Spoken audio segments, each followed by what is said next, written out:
I speak to you in the name of the one holy and living God.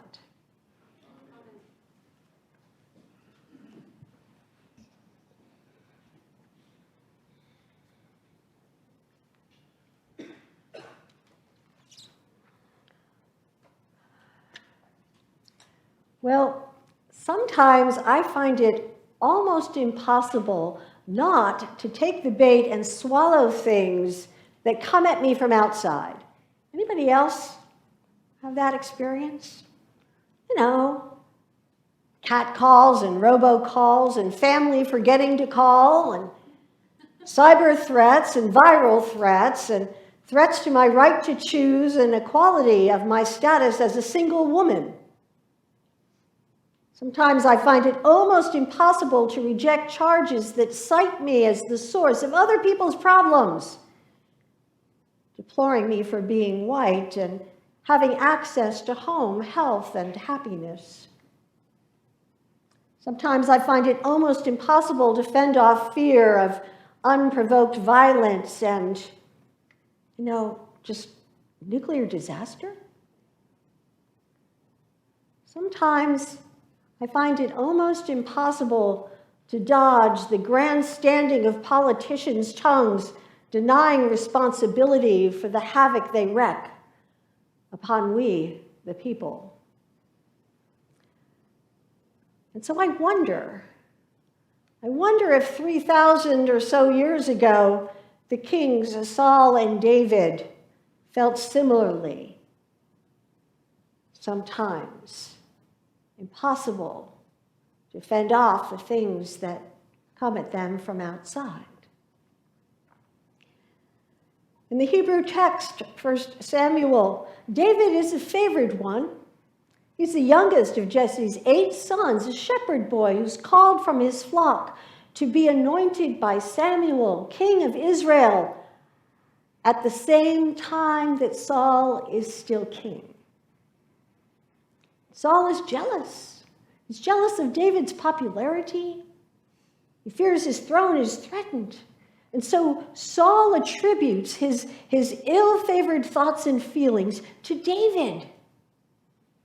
Saul believes that he is being defiled by David when in fact it is his own thoughts that pierce his heart and provoke him to defile himself by his actions. Now, although David is anointed king of Israel, his predecessor Saul refuses to step aside and accept a change of leadership. We've never heard of anything like that happening. So what does Saul do? He conspires to kill David. And David reacts, saying to his heart, and this is important, he reacts by what he takes into himself, what he says to his own heart. Now, one day I shall be swept away by the hand of Saul. There is nothing better than that I escape to the land of the Philistines. This is what David took inside. David swallows Saul's bait. He decides that he is threatened by what is coming at him from outside. And so he leaves home and he heads south to the coast of Canaan. While he's seeking refuge there among the Philistines, David massacres entire communities of people with whom he is not at war, people who pose absolutely no threat to him. Now, some suggest that David does that to ingratiate himself with the Philistines. Who can tell? What we do know is David defiles himself as he executes this unwarranted brutality. So both kings, Saul and David, defile themselves in reaction to what comes at them from outside. So what are we to make of this Shakespearean tragedy? I mean, it's straight out of the playbook, right? Well, perhaps Jesus' words that we read in this morning's text, according to Mark, will help. Listen and understand. Listen and understand there is nothing outside a woman or a man that by going into them has power to defile them. Rather, it is what comes out of a person that defiles a person. Listen and understand. This is a matter of the heart.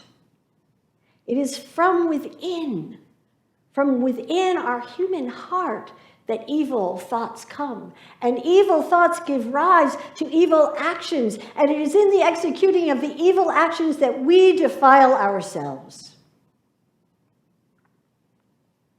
You see, the fact of the matter is this.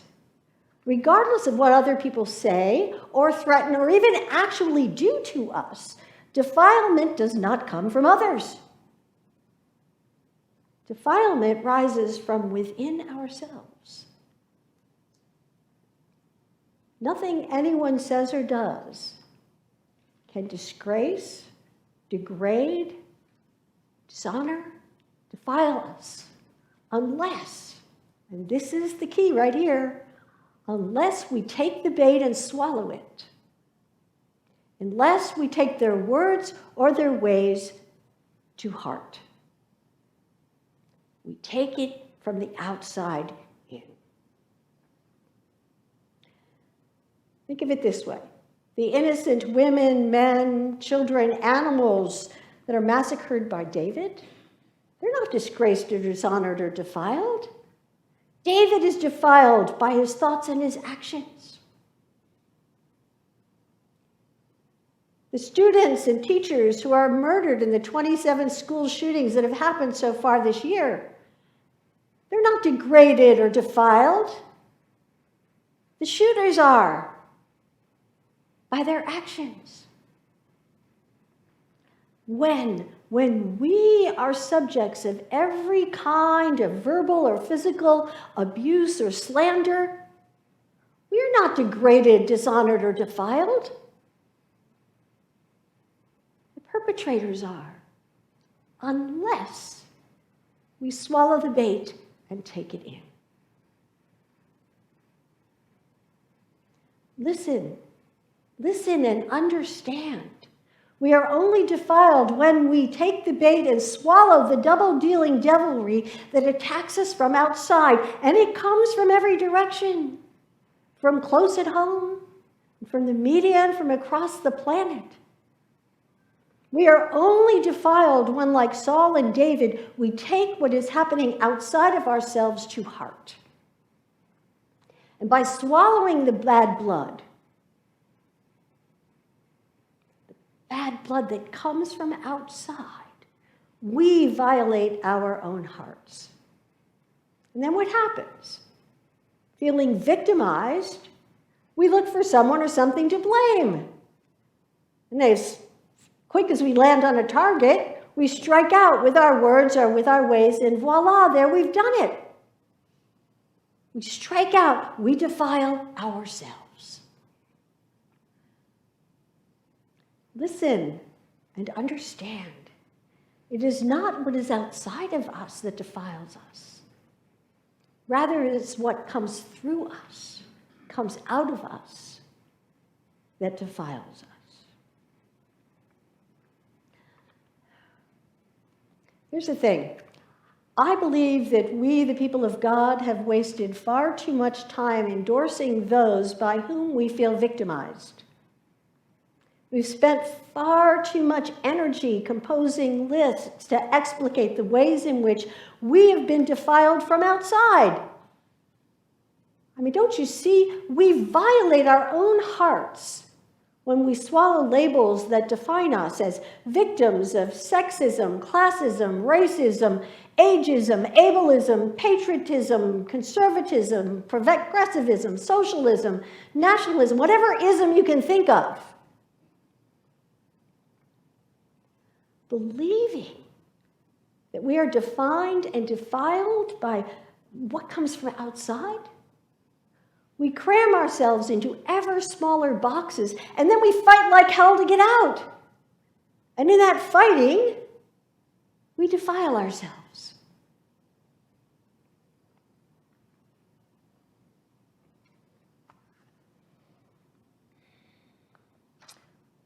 What if we were just to say stop? No more. Nothing anyone can say or do can touch who we truly are. What if we were to listen to Jesus' words and really understand that there is nothing outside a woman or a man, that going into them has the power to defile? It is only what comes out of a person that defiles a person.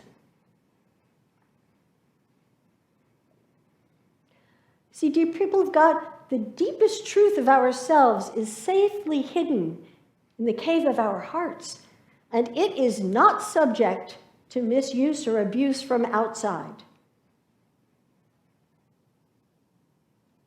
In spite of the fact that, like the kings, Saul and David, we find it nearly impossible not to bite and swallow things that come at us from outside, hidden safely in the cave of our hearts is the unborn, undying, eternal holiness that cannot be defiled.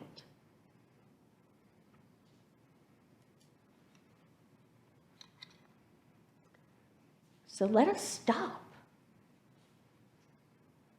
No more. No more swallowing the bait that comes from outside. The raging media and people and neighbors and relatives who are determined to stir us up by creating division that we take in as if we're attacked. Because the truth is, we cannot be. The deepest truth of us can never be defiled. There is nothing outside that can touch us and defile us in our deepest, truest selves. So listen. Understand Jesus' words. It is not what is outside of us that defiles us. It is what comes out of us that defiles. Amen.